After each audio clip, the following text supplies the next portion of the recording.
handed me a check at my own kitchen table like she was doing me a favor. Slid it across the granite I'd picked out, the granite I'd paid for, with 2 fingers, the way you'd slide something toward a waitress you weren't sure deserved the full tip. I looked at it. Then I looked at her. My mother-in-law had the kind of smile that never quite reached her eyes, the kind that was always waiting for you to be grateful. I wasn't. My name is Sophie. I'm 31 years old. I'm a licensed structural engineer working out of Waterloo, Ontario, and for 4 years I have been the primary income earner in my marriage. Not the only earner. My husband brings in a salary from his sales job, but primary, by a margin that was never spoken about and never quite forgotten. We own a semi-detached in a neighborhood we could only afford because I had a down payment saved before we met. We have a dog, a shared car, and a joint bank account that I am increasingly convinced was a mistake. The check on my kitchen table was for $900. It was a repayment, partial, for a loan we had never agreed to give. Let me back up. My mother-in-law, I'll call her what I've always privately called her, which is just her, moved from Winnipeg to Kitchener 18 months ago. She said she wanted to be closer to family. She said the winters had gotten too hard. She said a lot of things that sounded reasonable until you added them up.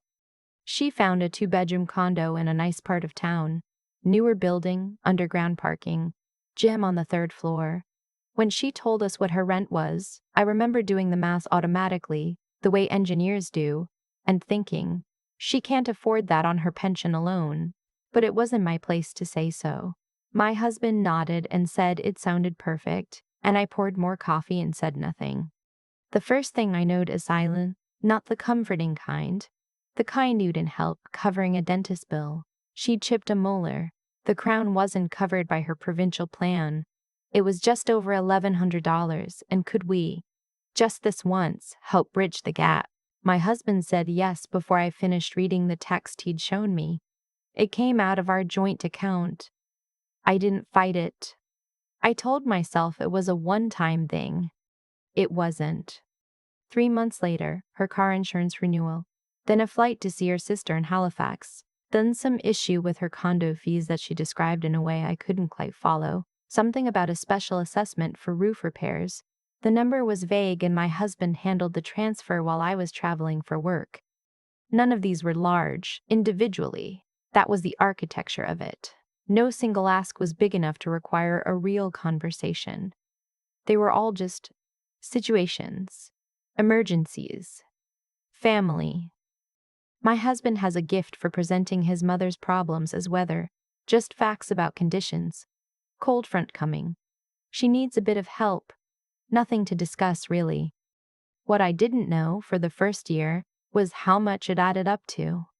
I'm embarrassed to write that. I'm a person who designs load-bearing structures for a living. I understand the weight that small, repeated stresses place on a system. I just never applied that to my own finances because I trusted my husband to handle our shared account honestly, and because I was tired in the way that people who work demanding jobs and run a household and try to be good partners are always, quietly, tired. I found out by accident. I was updating our household budget, something I did quarterly, usually in February after tax season, and I pulled 12 months of statements. Just routine. I had a coffee. I had a Saturday morning. I had no particular suspicion. The numbers stopped me. Between small e-transfers, a couple of larger ones that I'd been told were one thing and were apparently another, and 2 withdrawals my husband had made in cash that I'd never thought to question. His mother had received just over $14,000 from our joint account in under 14 months. I sat with that number for a while. $14,000 in Canada is not nothing. It's roughly what we put into our TFSA that year. It's almost exactly what I'd budgeted for the kitchen renovation we've been putting off. It's the kind of money that, removed quietly in small pieces, reshapes what you can do with your life without ever announcing itself. I didn't say anything to my husband that day. I closed the laptop, took the dog for a walk, and thought. The thinking took about a week. During that week, I was polite at dinner. I was normal at work. I went to his mother's condo for Sunday lunch and watched her serve store-bought pie on real china and compliment my husband's new haircut and asked me, with soft eyes, whether my firm ever gave out bonuses this time of year. I said I wasn't sure. I watched my husband smile at her like she'd asked about the weather. I thought about my grandmother, who'd come to Canada from Portugal with nothing and saved ferociously her whole life, and died having never once asked her children for money she hadn't earned. I thought about what that kind of discipline costs a person, and what it means to be on the other end of someone who never learned it. By the following Monday, I had made my decisions. I didn't close the joint account immediately. That would have been visible too soon. Instead, I opened a new personal account at a different bank, not TD, where we held everything, but a Scotiabank branch near my office, and arranged for my paycheck direct deposit to redirect there. Not all at once. I moved it in stages, adjusting the split over 2 pay periods so it didn't look like a sudden change. I also started keeping a document, not angry, just precise. Dates, amounts, what we'd been told the money was for, what it had actually gone toward when I could trace it. I'm good at documentation. It's most of what I do professionally. Then I called my friend who works in family law in Hamilton, not as a client, just a conversation. We got coffee. I described the situation. She listened carefully, the way lawyers do, and told me a few things I hadn't known before. She told me that money transferred from a joint account is, legally, a joint decision, which means I had both standing and exposure. She told me that if we ever separated, his mother's repayment would not be treated as a debt unless it was documented. She told me that the fact that I had continued to contribute to the joint account while my husband redirected funds without my explicit consent was something worth noting carefully. I thanked her. I paid for both coffees. I drove home and looked at my husband across the dinner table and thought about the word consent and how it had never once come up. The moment that changed everything wasn't at a dinner table, it was at a birthday party. His mother's 65th. She'd rented a private room at a restaurant in uptown Waterloo, Italian place, not cheap, and invited about 20 people. His aunts, a couple of her neighbors from the condo building, some people I recognized and some I didn't. My husband and I arrived together. I wore a green dress I'd had for 3 years. I smiled at everyone. Midway through the main course, his mother stood up with a glass of Prosecco and gave a little speech. She thanked everyone for coming. She talked about how strange it had been, moving to a new city at this stage of life. She talked about how much it meant to have her son nearby. Then she looked at me. And of course, she said warmly with real affection in her voice, I couldn't have managed this transition without Sophie. She has been so generous, so supportive. It's not easy to open your home and your heart to family, and she has done it beautifully. Applause, actual applause, light, polite, the sound of people who didn't know anything and had no reason to. My husband looked at me and smiled, proud, like this was a compliment I should accept. I raised my glass and said, "Thank you." I didn't say anything else. But something in me, some last patient version of myself, quietly stepped aside. That night, I didn't fight with my husband. I've learned that fighting in the immediate aftermath of something is the least effective way to handle it.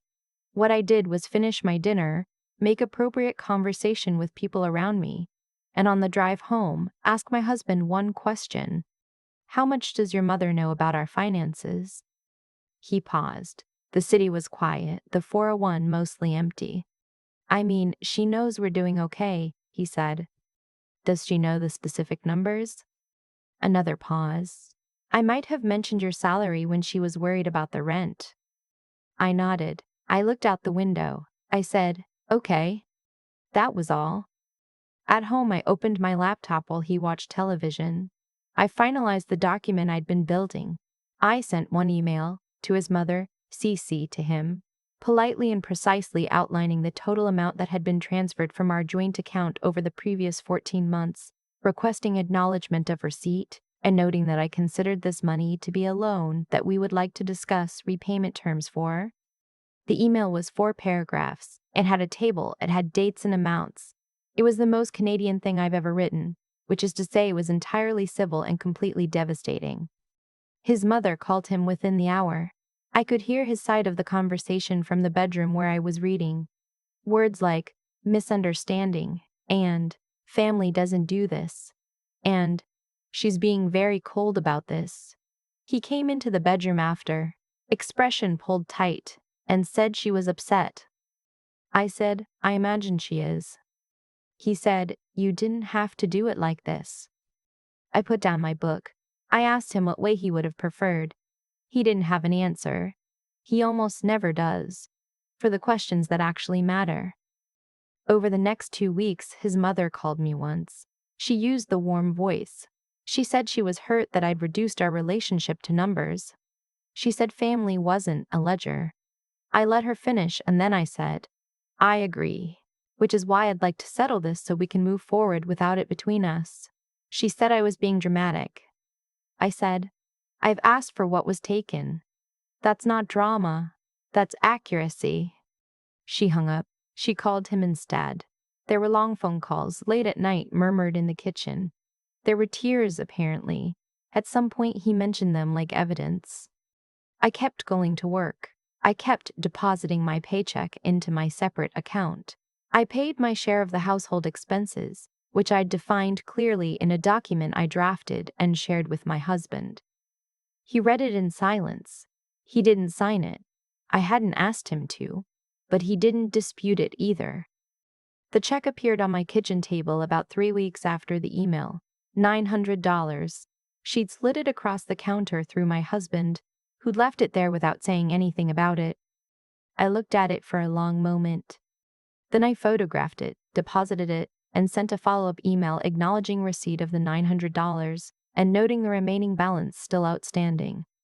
This is where things got interesting. My husband sat down across from me that evening looking like a man who had not slept well in some time.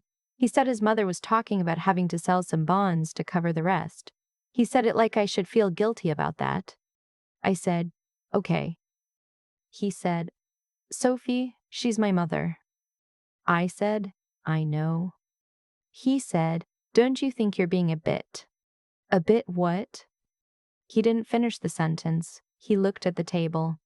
I told him I wanted to tell him something, and I wanted him to hear it. I said, I am not the problem in this situation. I am the person who funded a lifestyle she couldn't afford and was thanked for it publicly, without being consulted privately. I am the person who found $14,000 missing from our account and was told to treat it as family. I am the person who is now asking to be made whole. I paused.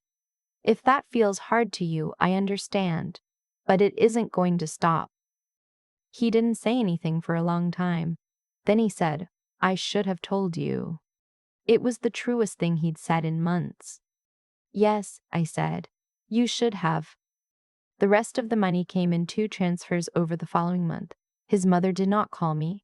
My husband became very quiet in the particular way people get quiet when they realize that silence was the wrong strategy all along.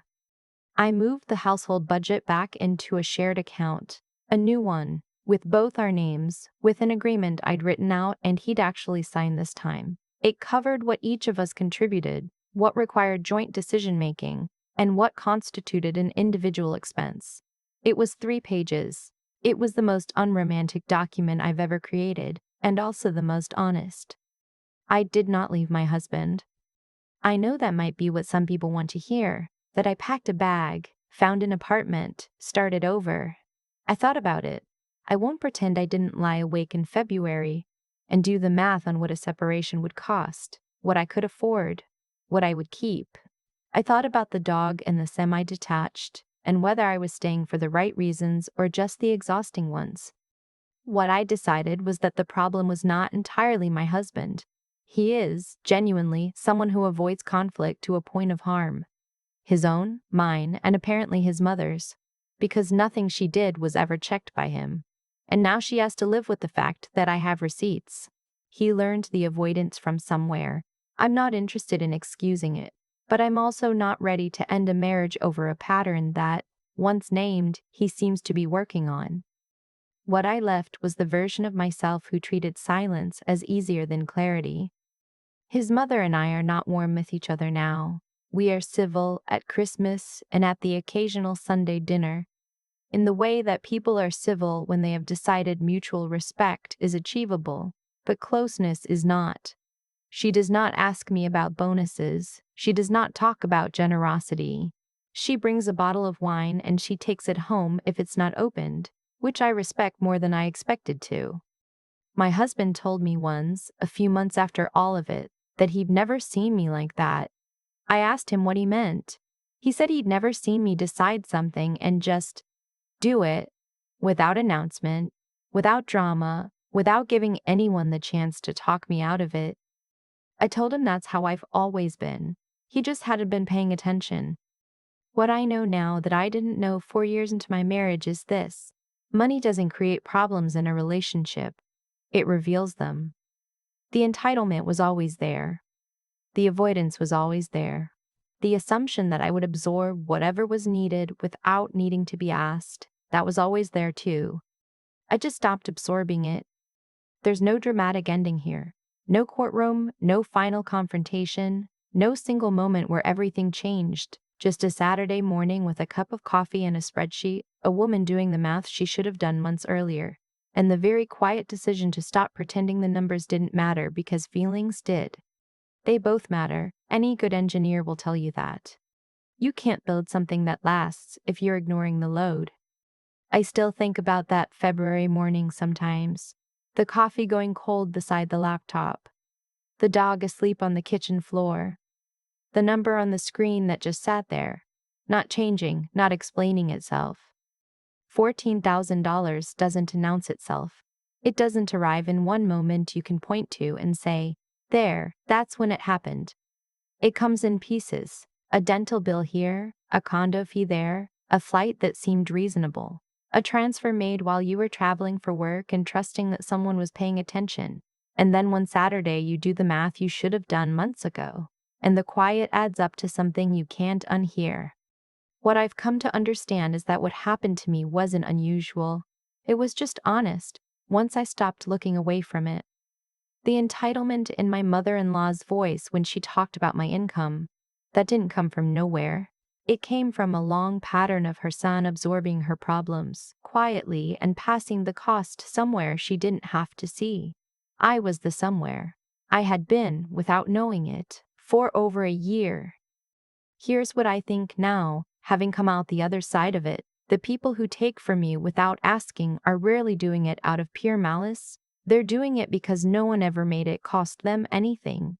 My mother-in-law asked about my bonuses because asking had always worked. My husband transferred money without discussion because silence had always been easier than conversation. Neither of them was evil. Both of them had learned that I was a system with no alarm. So I became one. What I had to find, and this took longer than I like to admit, was the willingness to act on what I already knew. I'm an engineer. I understand load-bearing systems.